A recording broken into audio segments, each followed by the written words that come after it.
Star Trek Into Darkness is J.J. Abrams' second Star Trek film, being a follow-up to his highly successful 2009 reboot film just called Star Trek. In this installment, we followed the USS Enterprise and her valiant crew, led by Captain Kirk and Commander Spock, on a manhunt to find a dangerous fugitive who aims to bring all of Starfleet to its knees, John Spoilers, Shatner, jeez. The three summer blockbusters that I was looking forward to most this year were Iron Man 3, The Great Gatsby, and Star Trek Into Darkness. And after a second viewing, I think Star Trek Into Darkness is my favorite. Why? Let's take a look.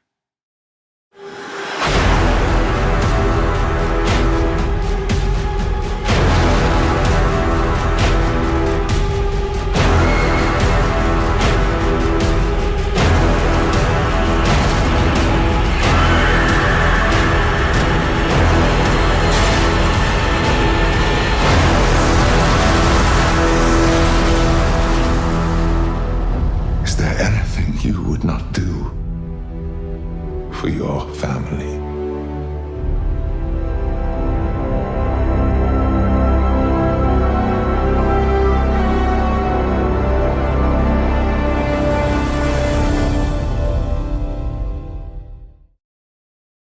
I think a good way to start out this review is to talk about just overall directing, because a few things about it really stuck out to me.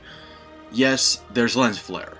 There's lens flare a lot in this movie, and honestly, it really bugs me how it's just always been a joke with J.J. Abrams, oh, lens flare, because honestly, I like it. I can't defend why I like it, but I do like it. So, I didn't have a problem with it at all in this film. I thought it looked really good. Please stop making the J.J. Abrams lens flare joke. It's getting old.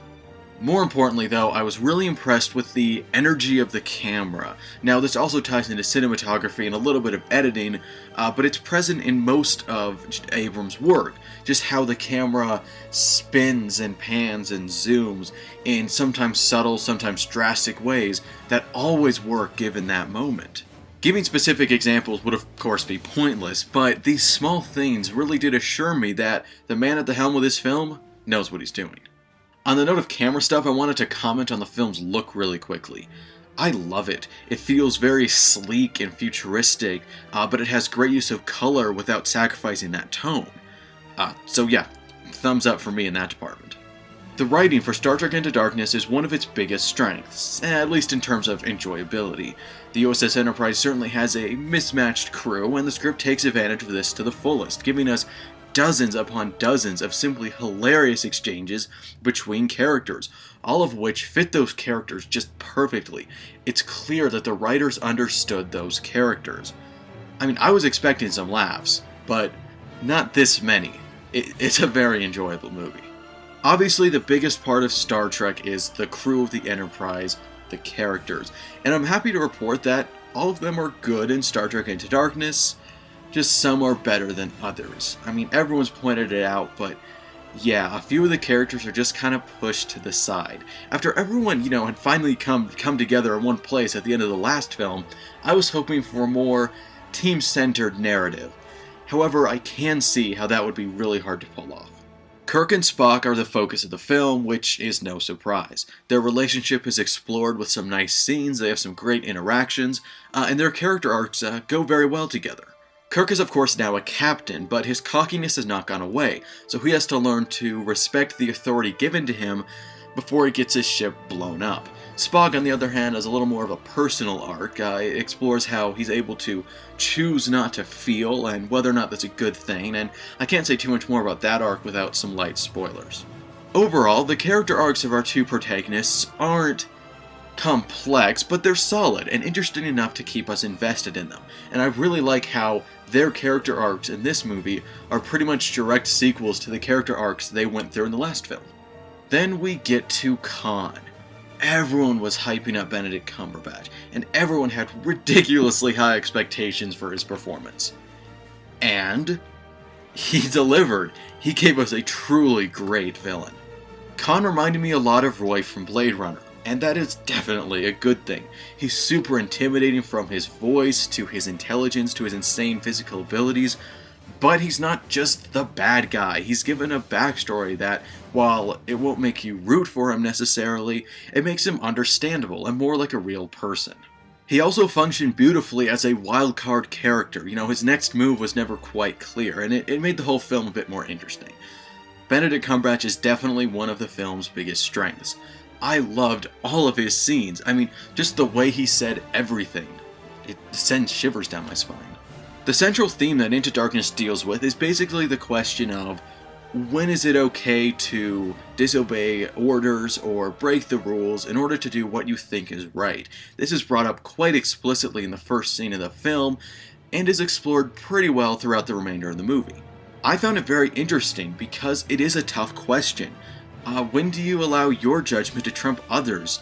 Do you respect their higher position and trust their decision, even if you disagree because they're more qualified to make that call?